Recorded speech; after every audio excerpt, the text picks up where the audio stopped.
And good morning, everybody. I'm Tom Grady. I'm the Director of Advocacy and Public Affairs for the Brain Injury Alliance of New Jersey. And welcome to the Mike to Mike session focused on COVID-19 and brain injury. The Mike to Mike session is is the signature project that the Council for the Head Injury Community does every year, typically at its family conference, but we also do sessions on its own, which we're doing today. We also do this session for Kessler Foundation every 2 years. And the purpose of the Mike to Mike session is to be basically a panel discussion led by our board member, Mike Greenwald, AKA Mike at the Mic. And Mike has been a very long time member of the Board of Trustees at the Brain Injury Alliance of New Jersey. He is a retired teacher. He has been on the executive committee, I believe, Mike, for the BIANJ, for the Alliance. And he is the, I would say, founder for the Council for the Injury Community, along with Mimi Goldman. And he has been doing these sessions for more than 20 years, right, Mike? I mean, you've been at this for a very long time, with the 30, exception of 30? Over 30. With the exception of 1 or 2 years, but things do happen. And these sessions are very well attended typically. And they're very informative. They're designed to be interaction between the panel members, which will be introducing themselves in a few moments, and those who are in the audience, which this year is a virtual audience. Typically, we do this session live, but obviously we've had a little bit of a diversion the past year called COVID-19. So like many programs that the Brain Injury Alliance of New Jersey does, we've improvised, and we are doing this virtually. So with that said, Mike, let me turn it over to you for your opening remarks and introduction of the panel members and the objectives of the Mike to Mike session. Thank you so much, Tom Grady. Good morning, ladies and gentlemen. Today, Mike at the Mic will examine the relationship between brain injury and a topic that has affected everyone for the past 16 months, the coronavirus, also known as COVID-19. We will explore the non-medical solutions that people with brain injury may use to maximize their quality of life during this pandemic. Also, we will advocate strategies of the brain injured to deal with COVID-19. And finally, we will attempt to understand the unique concerns of the brain injured with regard to the COVID-19 virus. As always, our program depends upon the assistance of you, our wonderful audience, and the following members of our distinguished panel from the Council for the Head Injured Community. They are Judy Weinberger, Tara Buggy, and Rich Zimkevich. Everybody, I'd like to present our first panel member, Judy Weinberger. Well, thank you, Mike. I want to first start by thanking you and Tom for inviting me to be here today. I am working currently on a 5-month grant that the Alliance has regarding COVID-19 from the Department of Health. It actually ends the end of this month, so this is fitting that this is towards the end of the project. I'm actually retired and was brought back to the Alliance just to do this grant. I have worked in the brain injury field for over 35 years, both at Kessler Institute and the Alliance, and primarily as a case manager. In addition to being a professional in the brain injury field, I'm also a caregiver. I have a 34-year-old son who has significant brain injury as a result of meningitis that he acquired as an infant.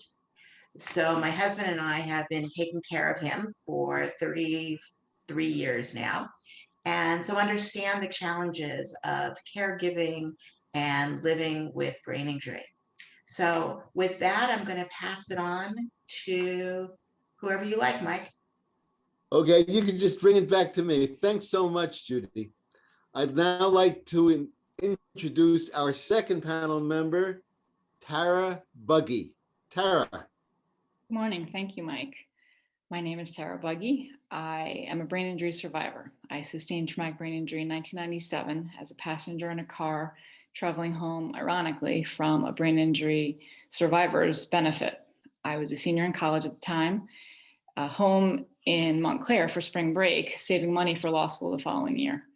I'd sent my applications out just the week prior. After an 11-day coma and 3 harrowing weeks of acute care recovery, I was moved to Kessler for cognitive and physical rehab. I had aphasia that caused me to speak unintelligibly, sometimes in a false foreign language, hallucinations, delirium, delusions, which are in fact different. I was agitated dangerously because my left side was compromised by hemiparesis. I had long and short-term memory loss, and most unbelievably, I was unaware of most of it. That unawareness turned to disbelief, and is also what a year and a half later pushed me through the law school program I was accepted to while in a coma. I practiced for 3 short years, and then I retired, like Judy, but to marry my passion for justice to a newfound justice for answers born of living the mysteries of brain injury recovery. That is, I wrote a memoir. In 2020, most recently, I used the neuroscience and legal research skills I'd honed for memoir writing to advocate for individuals with brain injury whose lives were suddenly impacted and threatened by the neurological risks that COVID-19 imposed. Tom was kind enough to humor my efforts to petition for vaccine priority for individuals with brain injury, sort of right at the time when we were all understanding that it was a neurological threat. I was soon introduced to Judy, who was kind enough to invite me to participate in grant work with research and writing, and I'm thrilled to be here today. Thanks so much. Tara, thank you so much. That's our second panel member, Tara Buggy.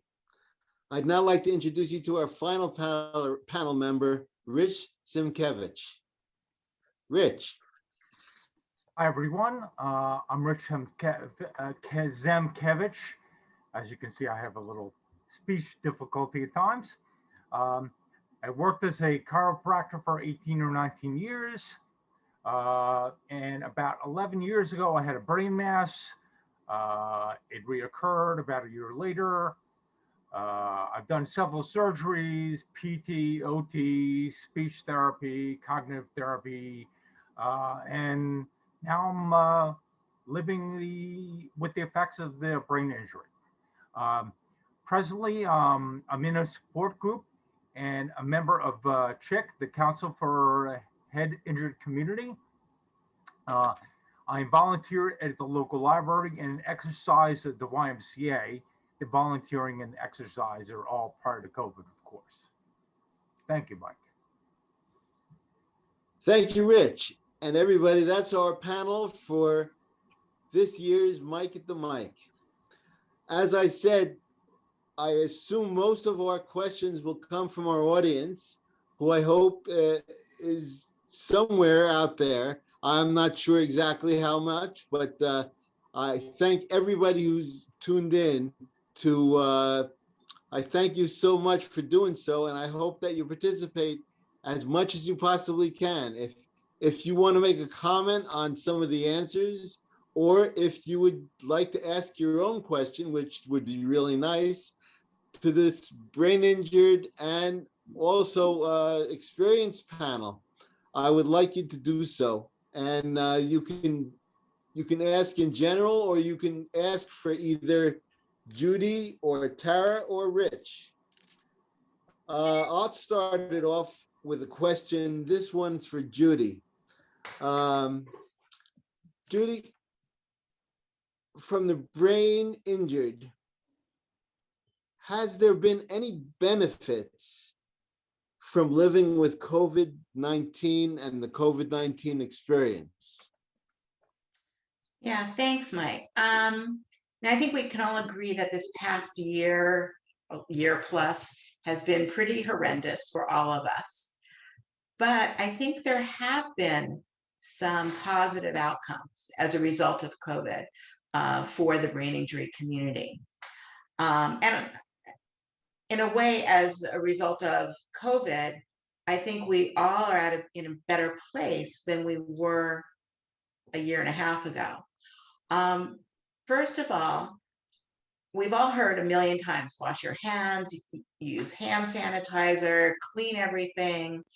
And we've heard this our whole lives. But how many of us have actually done it on a regular basis? I know I certainly have not. But because of COVID, I truly am aware of germs. And I think we all are now. And it's going to positively affect us moving forward if we can keep up these strategies. If you look at the flu season, it was non-existent this year, and partially because we were using these strategies that we know fight viruses. So I'm curious next year, if we all continue to do this, will we be in a lot better position in terms of the flu virus? Another positive outcome is the ability that everyone has had to work from home and have a flexible work schedule.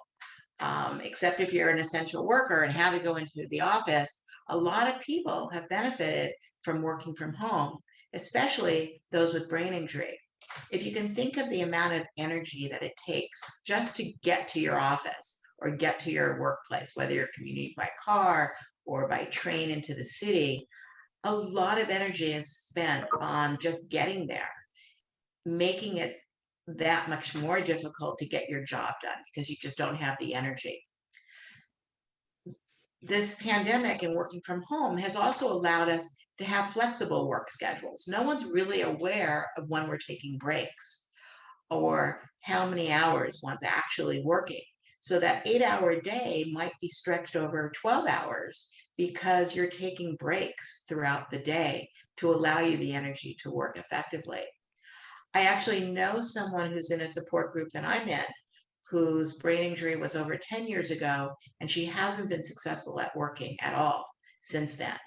But since the pandemic, she's gotten a job where she's doing it completely virtually. She's being successful for the first time, and the employer has agreed that she can continue to work virtually, even though other people are going to be pulled back to the office. So that's a real bonus for her. Also, home delivery and curbside pickup. That's a biggie. And again, it goes back to that, it's also a luxury, I think, but it goes back to that energy factor. If you're having someone over for dinner and you also have to go grocery shopping, you might not have the energy at the end of the day to make that meal and then be a host to the person you're having over for dinner. So just doing home delivery takes away the one factor of going grocery shopping. It's a huge thing that I think everyone will just continue to use. And we all love Amazon deliveries. Who doesn't love Amazon? And finally, and I think Rich and Tara will probably have other ideas as well, volunteerism. Volunteering is a great opportunity for people with brain injury who perhaps are not able to go back to work. And it was always looked at as a little bit, oh my God, I'm not able to go back to work, so all I can do is volunteer. Well, that's not the case anymore after COVID. Volunteerism is valued like never before. And I think we all look up to those people throughout the pandemic who volunteered their time and their services, whether from home or whatever it might be. And that'll continue. So hopefully more people with brain injury will get involved in volunteer activities that'll be good for both themselves and the community. Thanks, Mike. Thank you so much, Judy. And Mike, may I interject for 1 second? I should mention this beforehand. I apologize. If anybody wants to ask a question or chime in with regard to a comment made by any of the panel members or Mike, or whoever it may be, you can put it in the Q&A box located, at least from my computer, in the middle of your computer screen at the bottom of the screen. And then I'm not too sure if there's another way to do that. In the past, How about raising your hand?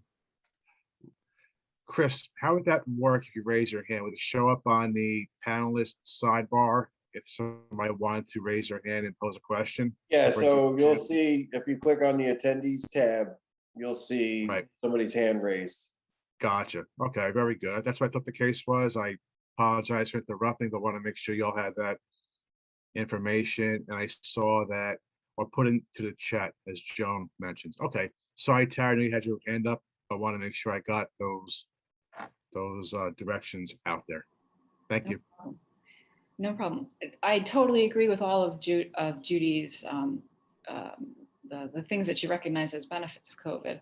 I think Rich and I are both examples of the volunteerism point. In fact, the thing that I've noticed that is a benefit to the whole community of brain injured individuals is through the research that I've done for Judy and on my own with regard to vaccine, is that the long haul, since we've recognized that there are neurological effects that people have to live with, people without brain injury that have contracted COVID, the few that, or the millions actually, who have contracted COVID and noticed neurological side effects that are numbered in the fact sheet that the Alliance put out and listed, that regular Americans, regular people in the world are having a snapshot, because science has recognized that those symptoms are temporary and can be treated, a snapshot of life as an individual with brain injury. That life experience is sort of renowned to be unknowable by greats like Oliver Sacks, who tried to, recreate it in his characters, or Lisa Genova, who tried to recreate it in her characters. Living with impairments that are invisible and living the silent condition is something difficult to ascertain or understand. And I think that regular people having that experience is incredibly valuable to the community of individuals with brain injury, but also to the the caregivers and physicians and therapists treating people with brain injury and living with the symptoms. So I really think if we can say that any good has come of it, that's certainly one. Thank you very much. That's really excellent. I want to just reiterate the fact, since brain injury is such an unknowable, I don't want to call it a disease, I would call it a condition. And since brain injury is difficult to understand, the COVID experience to everybody, to the entire population, has shown what brain injury is like, just by the fact that we're experiencing what we are. Rich, would you like to comment on this? And Mike, after Rich, Joan has a question. I want to make sure that got out there before Rich started speaking. Okay. Sorry, No problem. Actually, I wanted to comment a little bit about, I guess, the first point question. One of the things I found that COVID has sort of given us is the ability to use technology a little better than we did in the past. At least for me, I can speak, and I'm sure for some other people as well. Like this Zoom meeting, I've never done a Zoom meeting until this whole situation has occurred. And I think we rely a little more on technology. Like Judy was referring to the Amazon delivery and other basic deliveries. And we rely a little more on technology than we did in the past. That's all I want to say. Thanks, Mark. Thanks so much, Rich. Tom, you said that Joan had a question. Hi, can you hear me? Yes.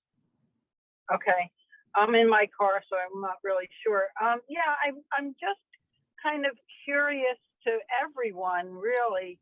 I don't know who can answer this, but because of the long haulers having neurological effects from COVID, I'm just concerned how this is going to affect the current TBI survivors that are using services. And I will make one example that because services for transportation have been impacted because they can't find drivers in the local county transport systems, people like my daughter and others who really rely on individual type of services for transportation are impacted because she doesn't need kidney stuff. She doesn't need dialysis. She doesn't need chemo, but she does need to go for, chiropractic visits that help her move and help her with her headache and things like that. But they won't transport her there because it's not a life-threatening situation. We're working on the transport through the state and other means, but I'm just concerned how this long hauler effect will impede services for TBI survivors. If anyone has a comment about that, like how we can keep the services going. Joan, I actually wrote an op-ed submission that was not published on exactly that topic. The neuroscientists and doctors are predicting that this neurological stuff will last a decade. And unless we can graduate or promote therapists and nurses who are qualified quickly, actually like we did for some doctors, I just read yesterday in the Times, some doctors graduated early to help with COVID. We are gonna have a problem maintaining the services, the level of service that the traumatic brain injury community has, or the brain injured community has relied on. The one great benefit that I discovered in my research for Judy was all of the, if you will, pop-up post-COVID units that are being created in the brain injury rehabilitation centers that we currently have. They're using the same therapies because they're neurological conditions. It's not new science, it's a new population. So they're creating new units. So that would suggest that the old units that the brain injury community that is in the transportation, et cetera, are using are still intact and unaffected. I've also noticed, again, through my research, that companies like Uber and like Lyft, who, as we said earlier, everyone is, as a result of COVID, in the spirit of generosity, those companies have donated free trips to get vaccines or free trips to get treatment of whatever kind. We can hope that volunteerism and that generosity continues as we go forward, and as dealing with and treating the neurological conditions for maybe a decade continues. And of course, our legislators and the people who have the power to make things happen for the disabled community, reaching out to them, they are also in a position to have to be creative to solve our problems, our new problems, or the new bigger problems. I would suggest those things as, or those new alternatives as options for help. Judy, maybe you know something about something else. Yeah, not really. I think I agree with Joan and you that it's a big problem for the brain injury community right now. Hopefully it's a temporary problem as more and more people get back to work. And so there will be drivers available. But I think it's up to the brain injury community to stand up for ourselves and really say, hey, we understand that these individuals with COVID need treatment, but we're here too.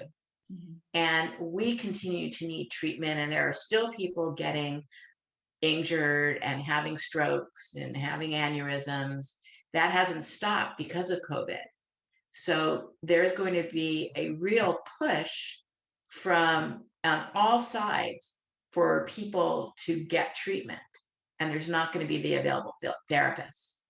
So we need to be vocal about the need for more therapists, the need for hospitals to hire more people and not just use their existing COG therapists or physical therapists to also treat people with COVID. And I think it's still early, so we're not sure whether this is going to be in 6 months, but we need to stay vigilant in terms of what our needs are.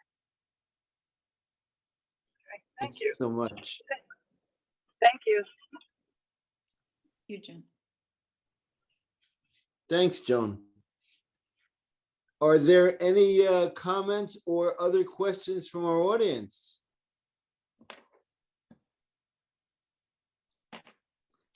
Well, in lack of some, I will ask one that I have in front of me. I said I'd like the questions to be non-medical. This is a non-medical question, but it is medically related. I'll ask it of Rich to start with. Rich, how have your medical services been impacted by COVID-19? Well, again, as was mentioned earlier, this last question, transportation seems to be one of the big issues, getting to and from any medical issues I have to go to, any medical places I have to go to. But we make do, and with the ability of, I guess, the internet and things like that, we have the ability to change appointment times to make it a little more convenient for doctors and doctor visits, and the patients, of course. At the doctor's office, I found there's always another layer also of protection, be that masks, gloves, and in some cases you have to be willing and able to bend a little bit to the doctors putting their hands on you, and that's okay as long as you're getting a how do you say, a okay from the doctor that I properly disinfected my equipment and properly disinfected myself. I find that to be one of the biggest hurdles to deal with, myself anyway. Thank you. Thanks, Rich. Judy, do you have a comment? Yeah, I have kind of a love-hate relationship with the virtual doctor visits. On one hand, and I've done a number of them at this point.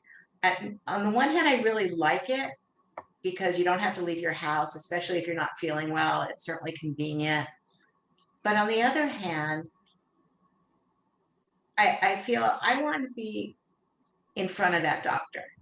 I think, how do they know, just by my telling them something, if I'm really sick, if I need additional services? I just feel that something is missing, not being in front of a doctor. And I'm curious what other people think about that.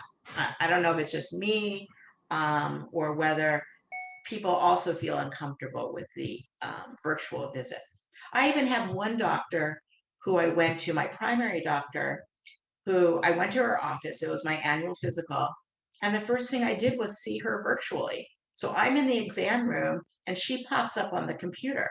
So I'm actually still doing a virtual visit, but I'm in her office, and she just comes in for the last 5 minutes at the most to do the few things that she needed to do, in person with me. And it just felt a little odd.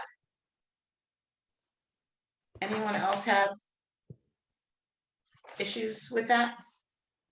I was part of watched actually the federal task force, brain injury task force webinar back in April, I think. And there's a gentleman from Alabama, maybe, who's a brain injury survivor, talking about, and then a woman who heads up the division of disability services.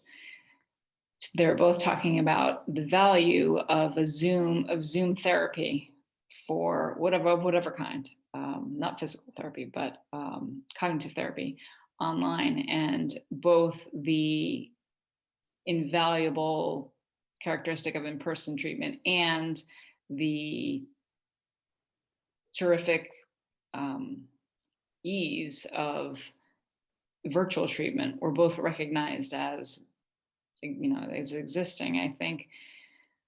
I think there is something that doesn't replace, there is something that is irreplaceable about in the in-person treatment, particularly with regard to cognitive treatment.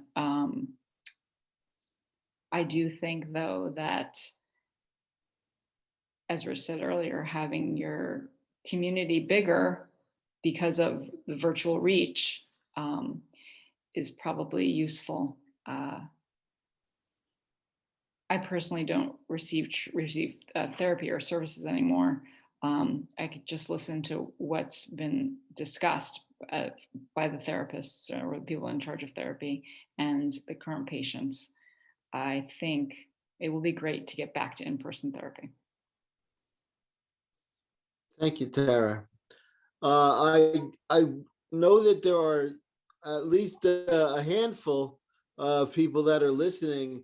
Does this affect you at all? The question has to do with medical services. Have medical services been impacted by COVID-19?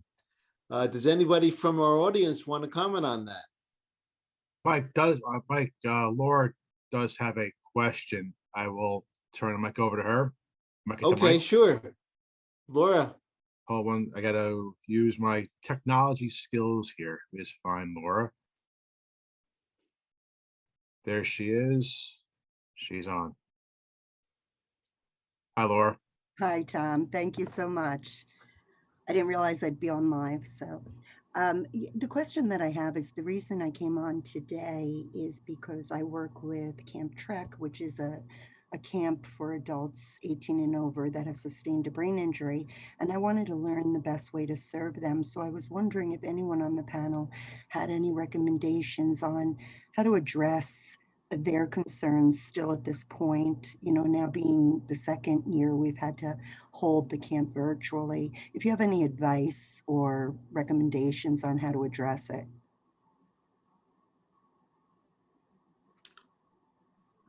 Laura, are you referring to getting the campers back in person eventually, or? Yes, we're hoping eventually. We're hoping next year, not this year, only because different reasons, vaccinations, the closeness. It's a residential camp. So this year it will be virtual, but then we're hoping next year we'll be back in person. But I know last year when we came together for the first time virtually, everybody was in shock. They were kind of scared. We were hoping that we'd be live, in person this year. And now when I speak with the campers, and we're happy, we're getting new campers, we're getting, I'll have a group of new campers and returning campers. But I know that we tend to get into some conversations where they talk about their feelings on this. So I was just wondering, again, I just wanted to serve them the best way I can. So if you had any advice on this. Yeah, I think everyone is hesitant to be out in the community at this point. It's still really early. And for people with brain injury, especially those who attend day programs, some of those are still closed while others have started to open up at reduced capacity. So there's still a lot of fear, both for the participants as well as their family members, in getting back out there and starting to do things. But I think as time goes on and we start to feel more comfortable in the community, and we see that the numbers continue to stay low in terms of infection with COVID, I think people will start to feel more comfortable, especially a year from now. I think we're going to look very different a year from now, or at least I hope so. But I kind of understand the anxiety. And I think we just have to work through that and be honest and open with people about that. People have to do what feels best for them right now, whether it be still wearing a mask when you're out and about, even though everyone else might not be. Or not wanting to go to an in-person activity because they're still afraid that they're going to get COVID, even though they might be vaccinated. And there's still some people that haven't been vaccinated, and that is a problem. So I think it's just, Laura, I think it's just a matter of time for people to become more comfortable doing things in person. Well said, Judy. Thank you. Laura, I think also that education could be a big helpful part of things. Judy's done a terrific job of updating the COVID-19 section of the Alliance's website. Plenty of seminars or fact sheets or just information about how to in the community for people with disabilities. A lot of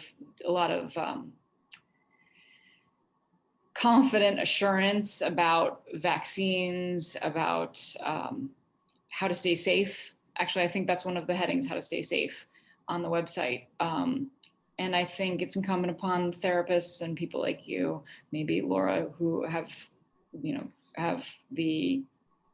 are in the position to offer that education, to direct people to read or watch. I think there's I think people like Judy and the Alliance are doing really hard work to put the information out there. Do you think that would be helpful? I mean, it's something that someone can watch at home on their computer and listen to even. Yes, I think so. Thank you. Thank you, sir. Thank you so much. Thank you, Is there somebody from our audience who possibly wants to comment on the question that Laura asked, having to do with Trek being virtual this year?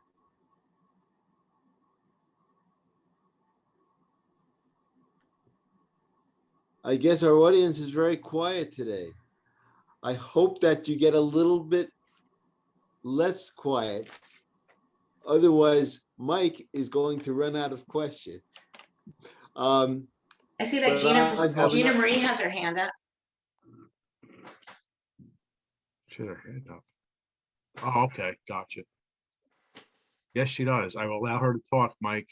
And Mike, as I understand, you have something like 100 questions ready to go. So we have all day. Oh, yes, I was only making a little joke, very little. It was 95, right? I'm gonna put on Gina Marie, okay? And Good enough. There you go, Gina Marie, you're on.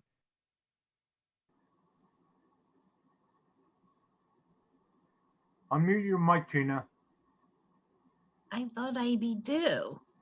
Oh, we can hear you. Yeah. Oh, you can? Yep. Oh, it's so wonky. I like the squares.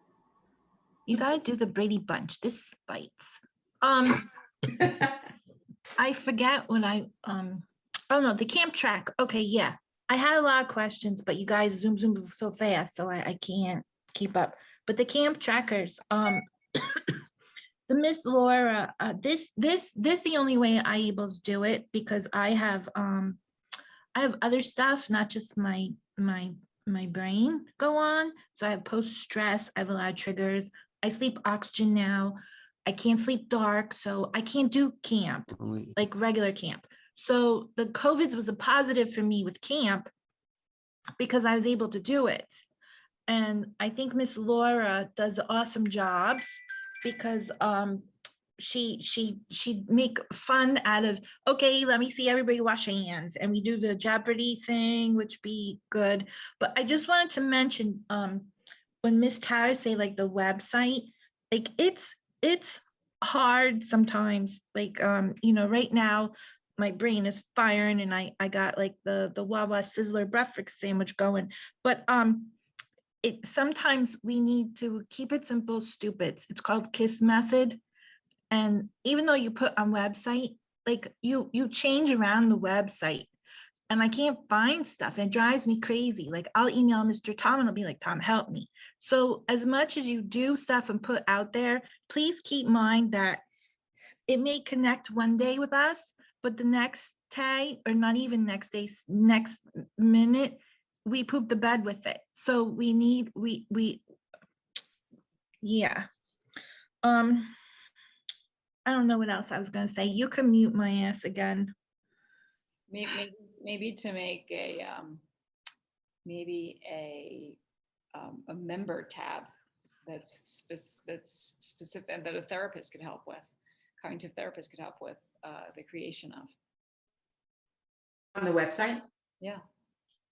That's interesting. And also, Gina Marie, you can always call the helpline or ask Tom, and any information can be mailed to you so that you actually, or emailed to you as a separate document, so you don't have to navigate through the brain injury website. But I like the idea of a member tab.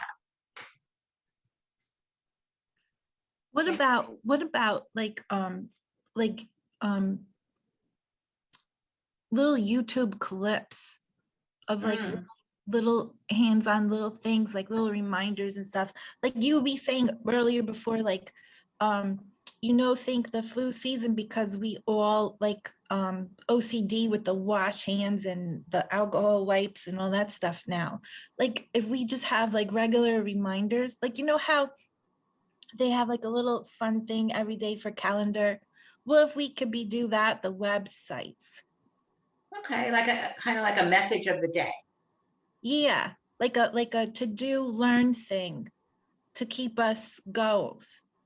Because Okay. Mr. Rich said, like with the tech, like you would think my emails, my brother thinks it's so wonky. I have old style Gmail emails. I can't figures the new forms, the new layouts. So like they always tell you learn new stuff. So that would be like keep us active. It would help Miss Laura with the virtual camps. It would keep us connect. We feel supports, keep a program, and we learn something new. Yeah, that's a really interesting idea that we can definitely pass on to the person that, oversees the website. He's on here, the Mr. What's his name? Chris, maybe? I forget his name. Chris, he's here. Yeah. Thank you, Gina Marie. Great idea. Yeah. Very nice idea. Very nice. I have a feeling a comment is coming. Well- Can you mute me again? Because I can't Sure. see it myself. I don't want to say anything I'm not supposed to. Oh, that's all right. That's all right. It's all right, Jim. I think we've all done that at some point or another. But anyhow, just a comment before I mute you. Laura said, "quote We are so happy to have Jean Marie as part of Trek." So it's a very nice comment by Laura Jacobs. So I will now mute you, Jean Marie. Okay, thanks, Mr. Tones. Anytime.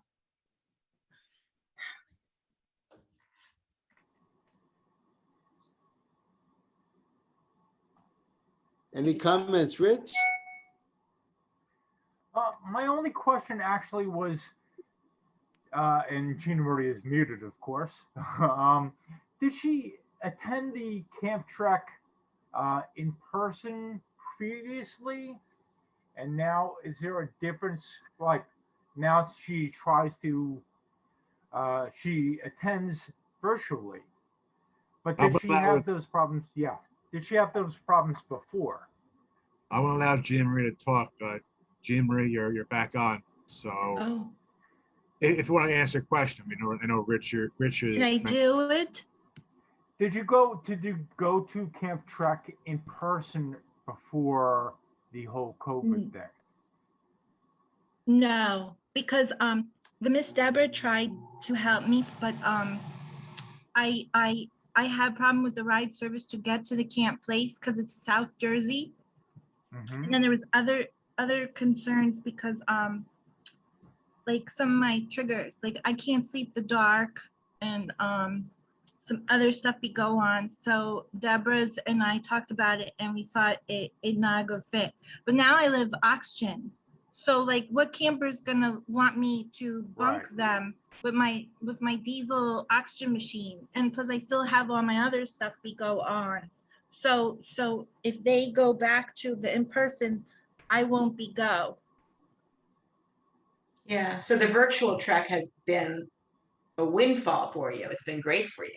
Exactly. Yeah, because they send the craft package and we do music and we do talent show and we just get together and it's nice because like there's this guy I be meet the Will he's in home and like he can't. I think he's also legal blind. I remembers. So I feel like I be help him and he be help me when we do on the Zoom because we connect where we never be able to do before. Yeah, I really wonder as time goes on, and maybe Laura can talk about this, whether Trek might be able to offer down the road both virtual and in-person activities. Exactly where I was going, Gina. Judy, sorry. Yeah. Exactly where I was going. Yeah, it goes back to Rich, your point that Zoom has become this new thing that everyone is using. And it's kind of amazing. And it's opened up the world to some people that didn't really have access to other things. Like Gina Marie was just talking about the Camp Trek, and she didn't go for that before. Now that it's virtual, she went once or twice. Now she went, and she finds she's able to attend. So maybe the hybrid, the virtual and in person, is a good option. Yeah, my son goes to Trek, and let's see, wait, Laura is saying we are researching ways to move forward so everyone has the ability to attend Trek, hybrid and in person. So yay, that's great. Yeah. Yeah.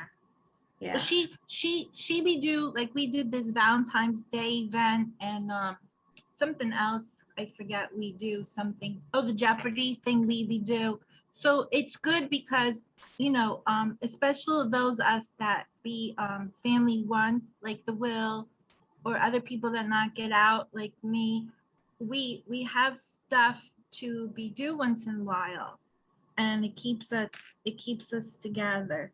Right. No, it's great. So there's a benefit from Zoom. From Unbelievable. COVID. You gotta bring you from all back COVID. together, Greenwald. Benefit from the COVID. Good job, Gina Marie. Thank you, Gina Marie. Anytime, you know that. Group hugs.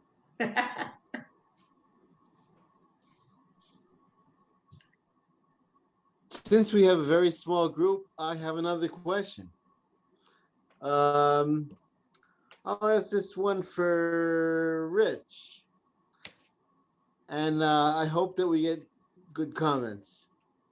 Rich, how important do you feel that it is for someone with brain injury to socialize during COVID?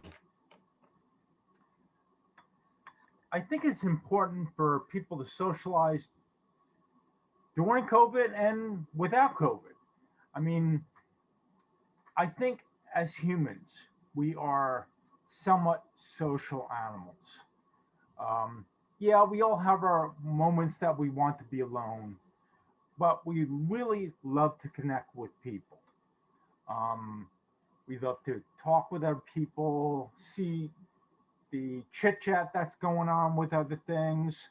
Um, and the COVID thing is hampering some of that because there's not a lot of communication or not a lot of in-person communication where you can talk with a neighbor or you talk with your friends or your family. But on the flip side of that, um, the ability to reach out to a larger audience with using their virtual communications like Zoom, um, it's important for people who are brain injured or anyone else to use those tools to communicate with people and to make themselves more um, socially networked. Um, and the computer anyway, and maybe the phone also gives us the ability to do that. Because again, I think people that have with the COVID and people with brain injury especially really have been, how do you say, handcuffed a little bit um, by physically communicating, so they can virtually communicate using those devices. Yeah. Mike, I actually, Thank you. to add to that, and Sure. totally agree with Rich, I read as part of my neurological COVID research that I think it was either the Wall Street Journal or the Times, both of them have been really avid reporters of this topic, that studies have been done on the effects of lessening of social activity on the brain and how your brain, it's actually neurologically impairing to not socialize, to not, it increases this, to say it increases depression is talking about psych, but neurologically, I think your brain produces less serotonin or one of the chemicals that goes to memory even. Really interesting. So for someone with brain injury to have some kind of detriment to their brain as a result of lack of being social is probably makes socializing very important. Yeah. I also want to talk a little bit about the support groups. At the beginning of COVID, all of the support groups across the state had to shut down. And the Alliance has done an amazing job of stepping up and putting in place virtual support groups that are now held many times a month for anyone that just wants to join. They have separate ones for caregivers and separate ones for survivors. And now slowly, the other support groups have started virtual as well. It doesn't replace the in-person support group, but at least it gives an opportunity for people to get that interaction, that social interaction that everyone has been missing.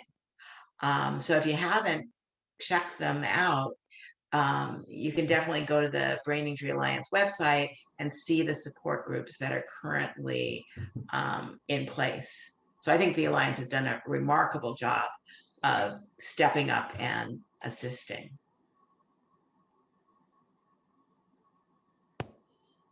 Fantastic. Is anybody in the audience want to discuss socialization during this period of COVID? Our audience is very quiet today, huh? Okay. Let's see. Tara, what adjustments were necessary during the pandemic? What adjustments did you have to make? Well, I have two children, So the adjustments were many. So as a mother, and I think you could ask any mother, the adjustments were many. As someone with brain injury, because my lists grew much longer, required memory and organization and executive, et cetera. Maybe there was much more list making. Maybe there was much more mommy crazy. I think it was certainly trying for someone who has any challenges, great or not so great, with regard to organization. Certainly as a mom with 2 kids home, I had to be a teacher, a caretaker, sometimes a nurse, sometimes a psychologist, sometimes disciplinarian, and do all the other things. And be brain injured also. Right. Well, but doing all of that at once and being brain injured also meant, the highest level of, my brain injury group would laugh at the degree of difficulty. I think that all of the challenges of just being at home as a person without any kids, and figuring out where you're going to get your food and making sure you have a mask on, and if you leave the house, and deciding whether to leave the house and how to get from one place to the next, the executive function challenges were highest level of difficulty, and figuring things was maybe part of my research for my memoir, I found in neurological journals, I think in the 90s, that challenging your brain in an unfamiliar environment is one of the best ways to promote neurogenesis, which is the growing of new brain cells, which is now they know is possible in adult humans. So reading something difficult or doing the highest level of difficulty is maybe good, certainly challenging, but maybe good for your brain. So that was my challenge to start, and that continues actually as the kids get older. Excellent. Yeah, I agree. As Gina Marie would say, said everything was challenged a little bit. Even when you went food shopping, you had to, of course, keep your mask on, always like a layer of added, security. You have to make sure you have your mask with you at all times, in the stores and out of the stores. Did you wash your hands afterwards? At first, we were washing produce and all surfaces. We were washing, putting that alcohol sanitizer on your hands after you went somewhere. If you went just to the grocery store again, the shopping carts were had to be sterilized a little bit. You didn't want to come within 6 feet of people. We were wearing gloves at some point. That's just food shopping, and it rolls into everything else. And it's as somebody, it's frustrating. Yes, it can be very, very frustrating, but for a while it was something we all had to live with, and it was a layer of executive function, as Sarah says, that you have to think on how and plan a little bit on how you're going to do things. And that forwarded to pretty much any activity that went into any interactions. You even had to think about people that you live with. Do they go out and work with people, or are they first responders? Are those people in contact with people who may have a virus? I don't know. Are they respecting the rules? You have to make judgment calls on them. So do they the people that you care about, are they good stewards of taking care of themselves so you won't accidentally spread the virus to someone else? And there are many layers of this going on. It complicates things tremendously. So yes, that was it impacted a little bit of everything, I think. That may be another example of regular people without brain injury experiencing what it's like to be brain injured and live a regular day. Very true. I think it's, it was Oliver Sacks. It might have been Jason Tago, who's an author also, who said of Oliver Sacks that he writes about the line between regular character and injury to the brain. Right, so much memory is a challenge on anybody's busy day, but on the busy day or the pandemic day of a person with brain injury, a memory challenge means something different, or something more, or is more challenging. Again, a snapshot of life as an individual with brain injury. Wow. Yeah, Jean Mike, Marie, I'll speak about my son for a second. Prior to the pandemic, he attends a day program 5 days a week from 9 to 3 every day, where he can leave, get away from us, his parents, and be with his friends and socialize and have a great time. The pandemic happened and everything stopped for him. His life basically stopped. And instantly affected his mood, his personality, his behaviors. Everything changed instantly. And he was home with us for a year straight. His day program started to do virtual sessions, so that definitely helped. But he did not want to be with his parents for a year. He's 34 years old, wanted to be with his friends. And now he is finally, a couple weeks ago, the day programs opened back up. So he is now in program 5 days a week. But it was a really tough year for him, losing his social contact. And, I feel that's a year he's never going to make up in terms, we're still dealing with some of the behavior issues and other things. And he definitely has decreased in his skill level too.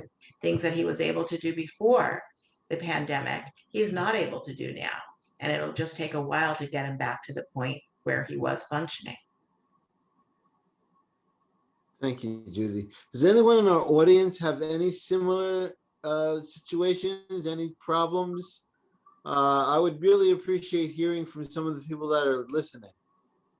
Jean Marie had a comment, Mike. I'm not too sure if Jean Marie wants to speak to that. It's in the chat box. Jean Marie, do you want to comment vocally?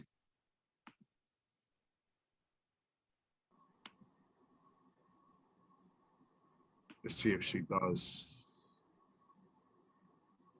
Okay, she didn't respond to her hand is raised. Okay, let's see here. There you go. You're on, Jean Marie. Okay, sorry. I'm talking and then realize you be mute me.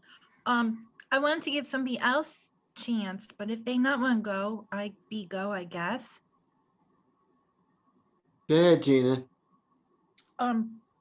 It's like I not know where everybody lives, but I live rural. Like I would tease people when the virus first start, and they'd be like, "Oh, I'm so scared to go anywhere." I said, "Well, my neighbor's a cow, so I guess I'm okay," But it in a way it was good for me because I live Warren County, less peoples, but it's hard because the grocery stores in the beginning, they not have deliver service or the pickups. So I was stuck and it was very hard. And I find it so hurtful that people could not this program, but people like a manager at the Walmart or, one of my coworkers before I be sent home and on oxygen now, but they be say like, what's wrong with you? Where's this, that, whatever. Like ShopRite, I can't believe that we be a year in, over be a year, and the ShopRite website is still so wonky with search feedbacks.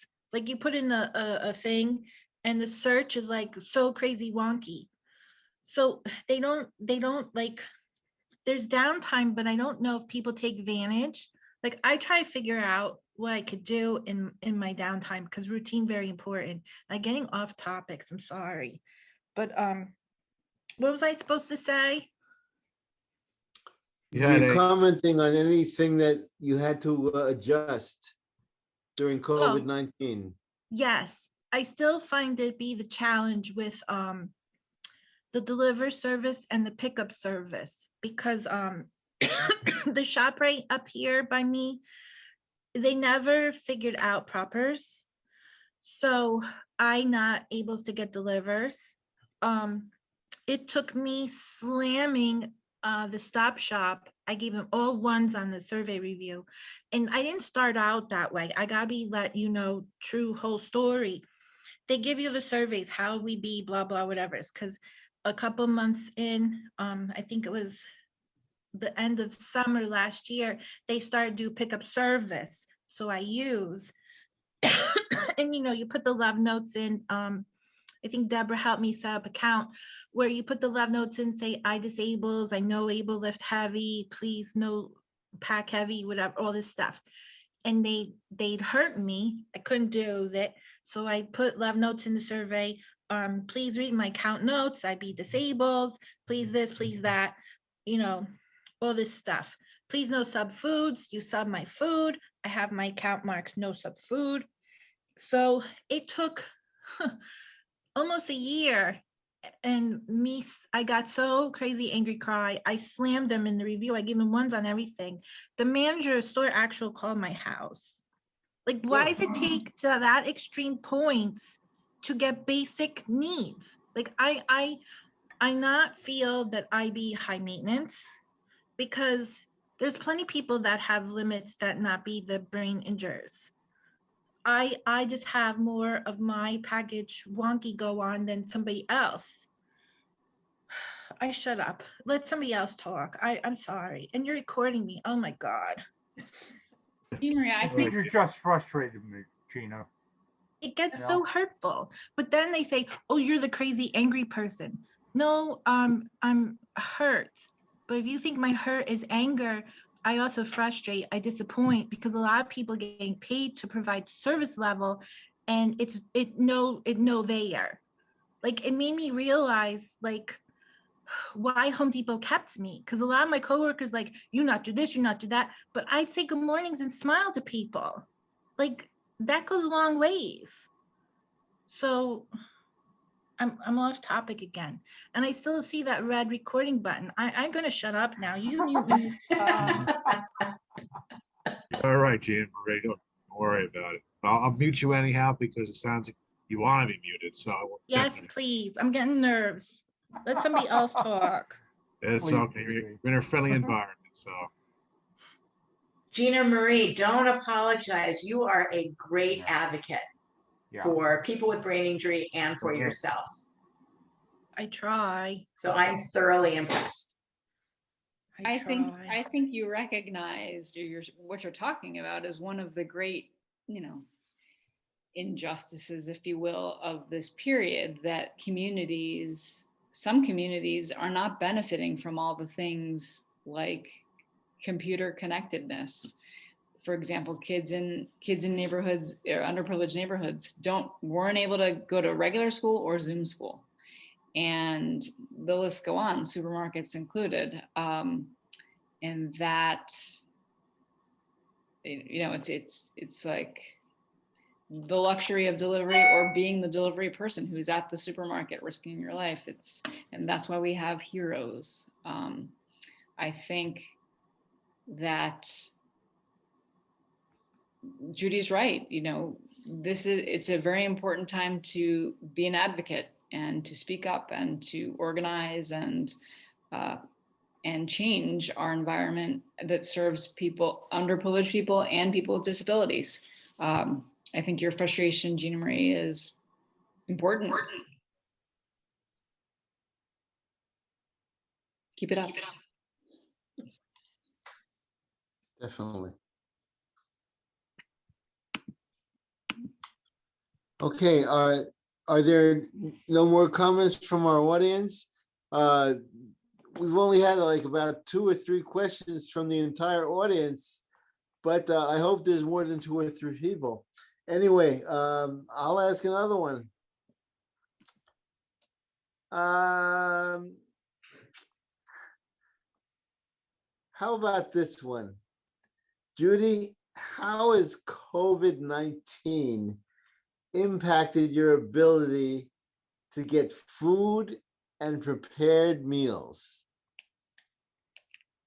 For me, it's been easy because, and kind of going back to what Gina Marie said, I live in a suburb area where there's stores all around me. So I can be in a store within less than 5 minutes. There's delivery services all around me. There's restaurants that can deliver. So I'm fortunate that I live where I live. If I lived out in a rural section like Gina Marie, it would have been a totally different situation. And I would be panicking because, especially at the beginning, I was not comfortable going into stores. I would not go to stores. So I was doing everything by home delivery. So if I didn't have access to that and had to go to a store, I would have been a nervous wreck. So I'm fortunate because of where I live. Right. Rich, how about yourself? Food and prepared meals. Yeah, similarly, as Judy was saying, now we have the ability to use like ordering systems, whether they be from ShopRite or food delivery like restaurants. But at first, it was very rough, and you have to kind of weigh your health versus your starvation. So sometimes you had to go out to the grocery store and you try to be wary of other people and they're wary of you. And ultimately, you don't know where the food comes from because somebody has to, let's say in the case of produce, pick it and put it on a truck. And who knows how many people it came into contact with during that time. Even if the supermarket is trying very hard to be clean and follow all the how do you say antiseptic routines.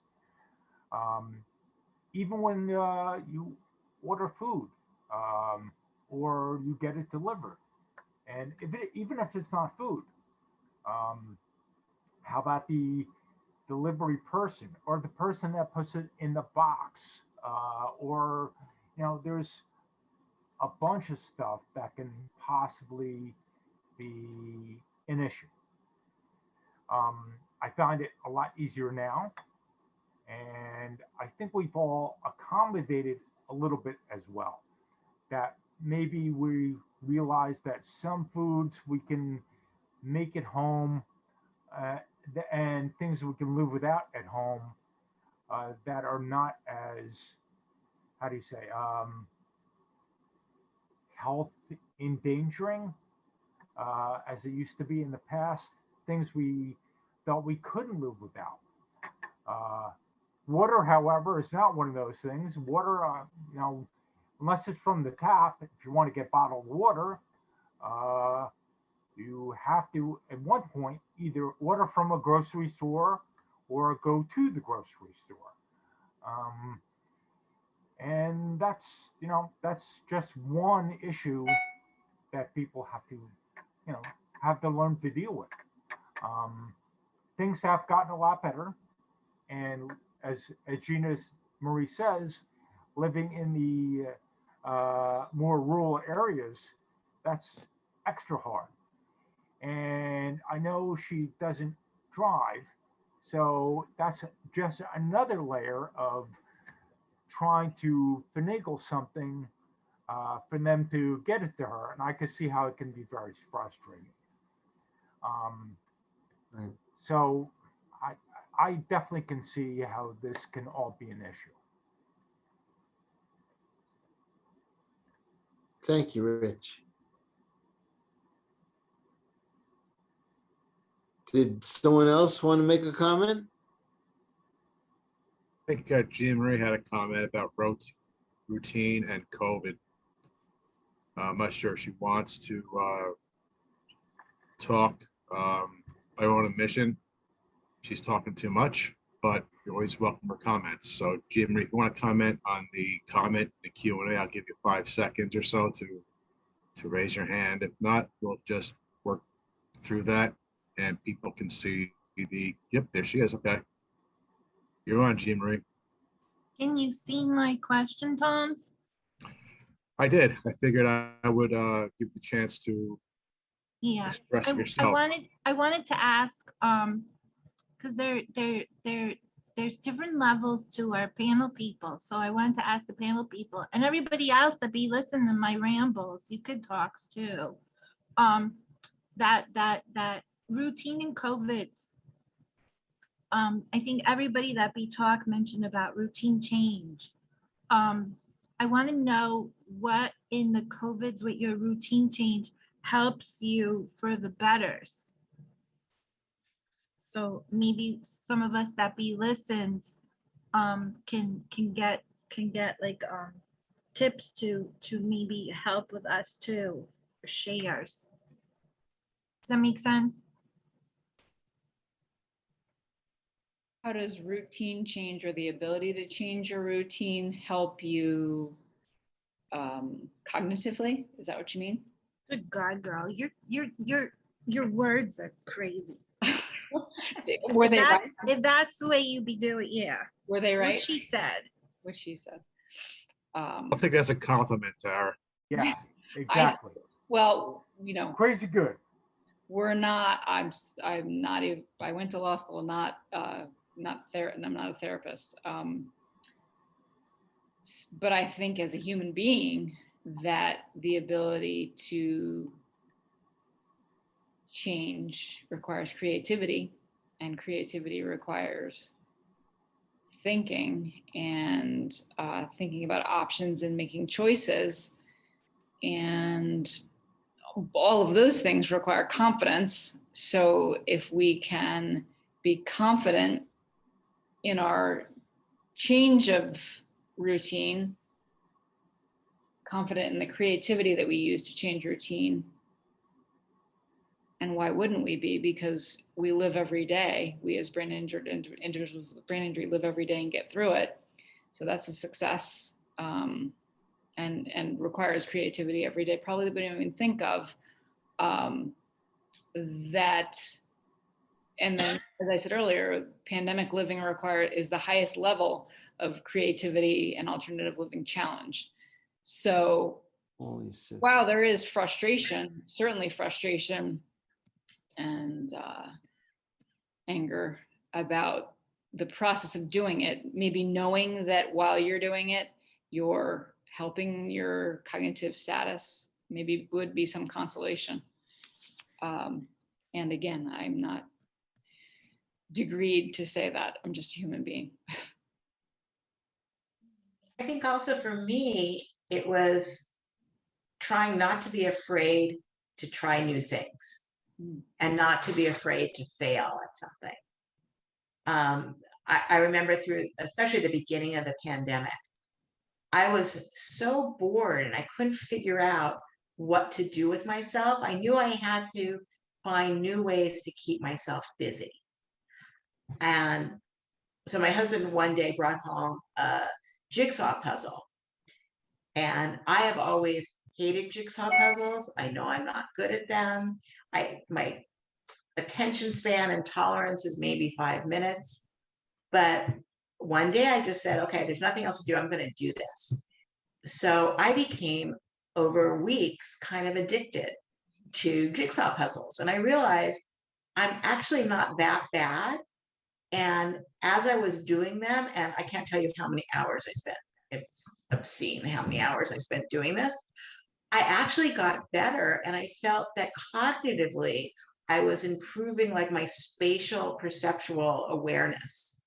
And it was really shocking to me that something that I really thought I would hate ended up being something I really enjoyed, and it helped me cognitively.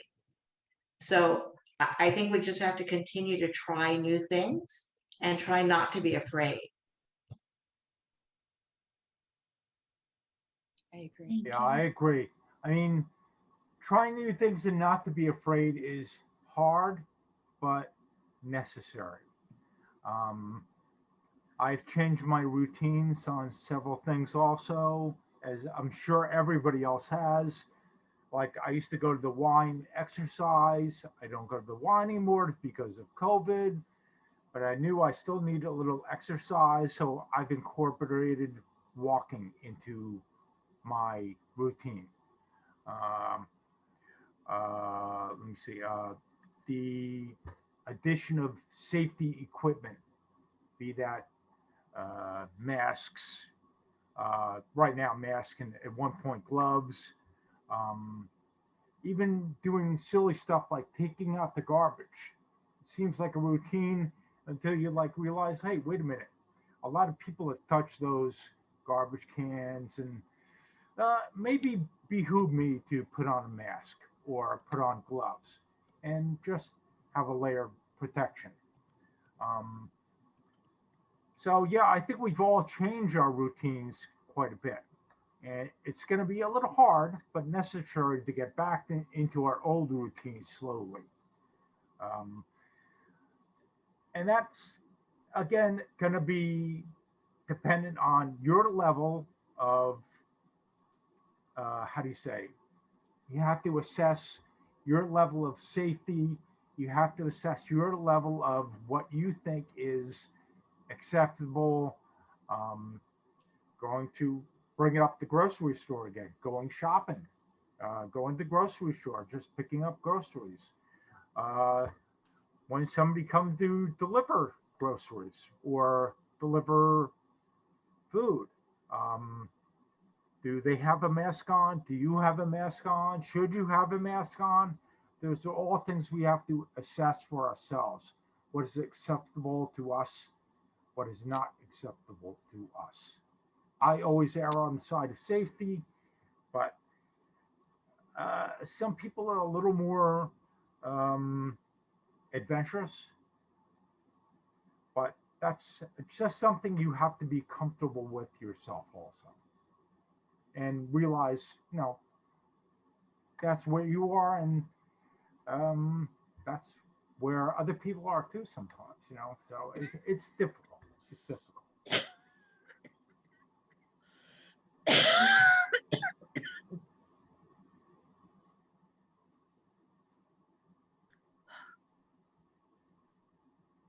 My chest hurts. You okay there, Jean Marie? I'm sorry, what? You You all right okay there? there? Oh, for the love of lasagna. I thought I'd be the mutes. I can't tell with this format. I'm sorry, everybody. All right, I'll remove your permission to talk. It sounds very authoritarian, but what the heck? I just want to make sure you're okay. You all right? Yeah, I'm sore today. I don't know why. Sometimes my body just revolts. I can relate. Yeah. It's humor. Anyhow. All right, I'll remove your permission to talk, Jean Marie. Thanks. Thank you. You're welcome.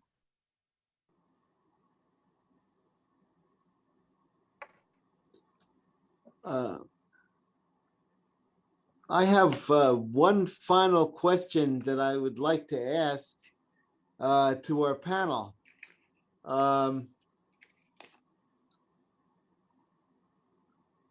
What have you learned about yourself in coping with COVID-19?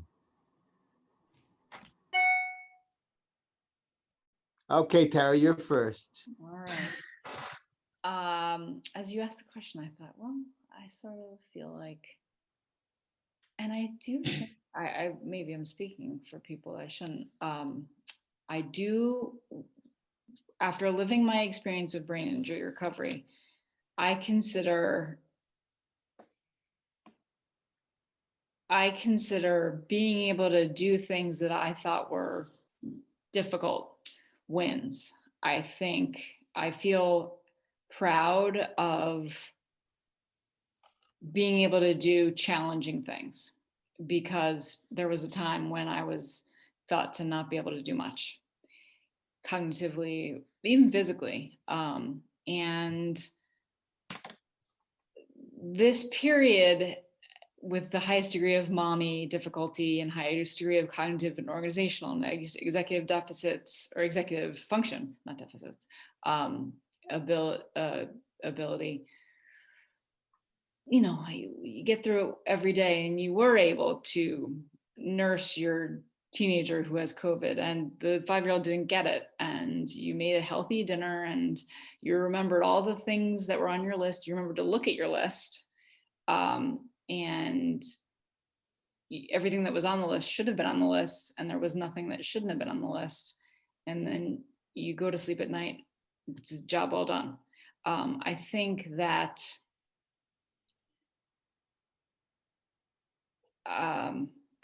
COVID gave me confidence in doing the next challenging thing. And I think that living through COVID-19 as a person, an individual with brain injury, should give every person, individual with brain injury, the confidence to do the next challenging thing, because this was not easy. I think getting through something as simple as getting food is an accomplishment to be proud of. Thanks. Rich, how do you interpret that question? What have you learned about yourself due to COVID-19? I've learned basically two things. As Tara said, I'm stronger and more competent, can handle more challenging things than I thought I was able to do, with an added level of COVID protection. So I'm able to do whatever my plan was, with the added level of having to plan for things a little more. But I've also realized I'm more mortal than I was before. And I'm also more susceptible to the virus. And you have to be vaccinated, and you're more susceptible because you have to plan for these things, because you're able to be affected by the virus. So I guess it's a twofold kind of thing for me going on.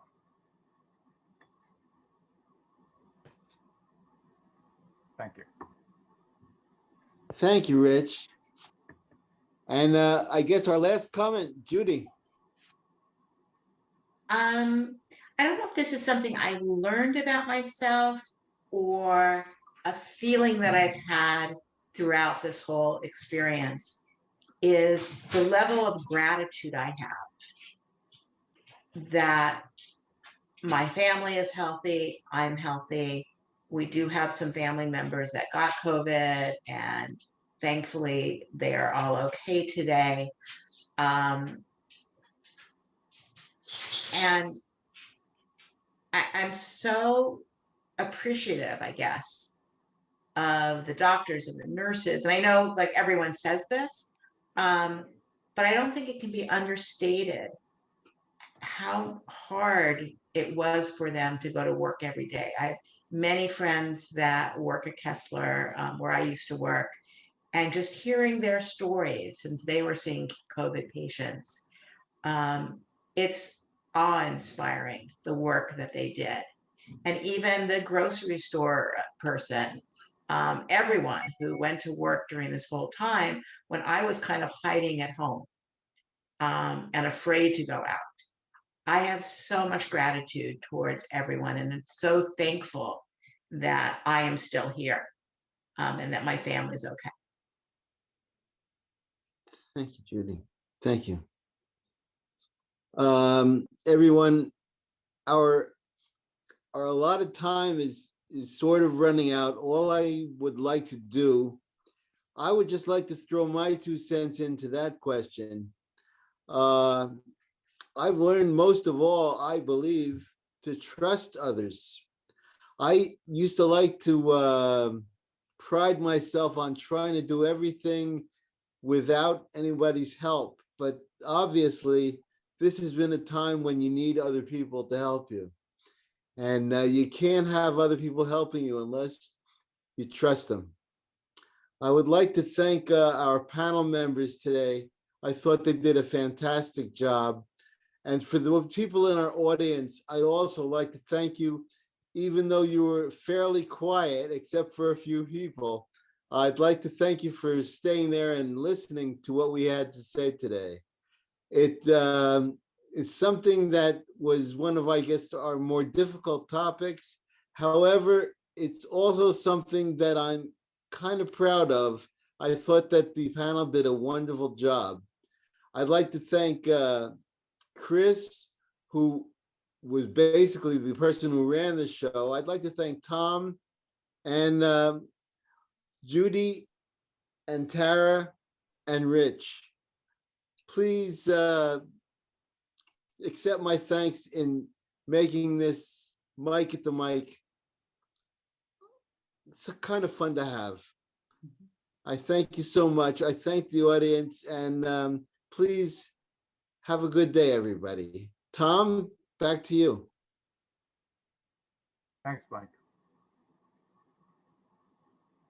Tom. Thank you very much, Mike, and thank you all panel members and the participants. And just as an FYI, this program will be recorded. So I think the benefit, notwithstanding the fact it was a relatively small event, but I think a very effective event. I think a lot of the comments offered today are going to be helpful to the broader brain injury community. So thank you, Chris, for all your work on this and for recording it, because I think a lot of suggestions, a lot of the ideas given will definitely benefit the brain injury community in the broadest of senses, notwithstanding the fact it was an okay number of people, but not as many as we would like, quite frankly. But the fact is, this video can be distributed to, at least in my circle of my responsibilities, to well over 1,000 people. So there's a lot of benefit to that, and the gratitude goes to obviously the panel members and Mike for all your interactions, and for the participants who weighed in on certain things. Stay tuned. And as a side note, Chick does have a meeting scheduled for this coming Saturday at 10 a.m. I will be sending out the information for that. And that's all I have, Mike. Thanks. You're welcome. I guess that's it. Close it out. Is that a wrap? Speaking of wraps, that's lunch. That's a wrap.